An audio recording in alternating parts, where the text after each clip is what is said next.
When you drive around Tampa Bay, what do you see everywhere? Construction to add to the already busy highways and roads, and it can all lead to the possibility of more car accidents. And I want you to know about Resources, a law firm that can help if you find yourself in that situation.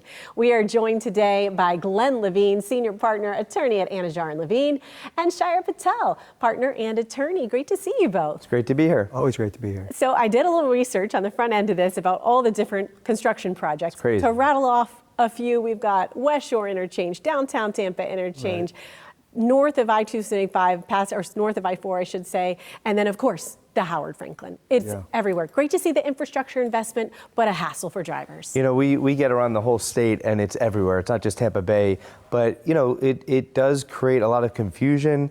It does create a lot more probability for a crash because the lanes change, things change, even from day to day. Things might change from one day to the next, and it's really a time to slow down and really have your wits about you because it is really hard to navigate some of these construction sites. You know, it's funny. I just thought of something too. Half the time when you're driving, your GPS doesn't. If it's new construction, your GPS doesn't know where to go. That's distracting in and of itself because you're like, wait a second, you know, just getting lost. So a lot of pitfalls. No, of course, and like Glenn just mentioned, we travel the entire state. We see it even our trips to Tampa. It's like it's a different city every time we're here, which is awesome. You know, it's growing and we love it. But you know, you like Glenn said, you got to pay attention. I mean, what day to day, routes are changing, lanes are changing, but also the types of vehicles in these areas.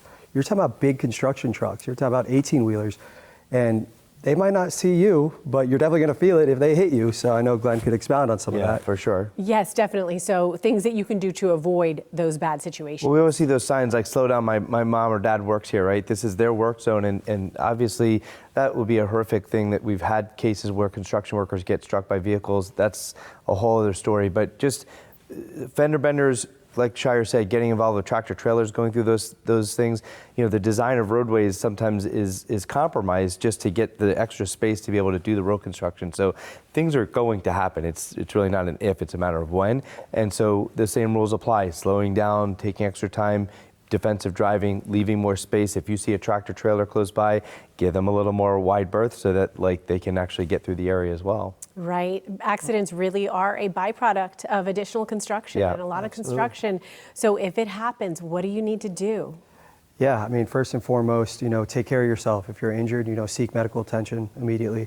Call the police, document it, take photographs, right?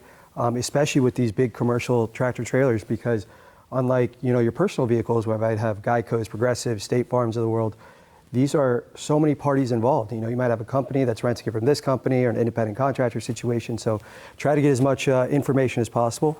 Yeah, it gets really complicated with the tractor trailer.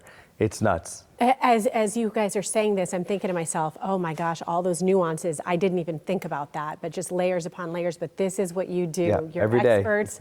And so you know how to weave your way through all of this stuff. Yeah, it's really important, like Shire said, documenting a scene, especially if it's a construction site. One of the things we want to look at is how they set up the lanes, so taking pictures of the roadway, the cones, where things are, because again, as I said earlier, day to day that changes, so you really want to document as much as possible. Such a great piece of advice.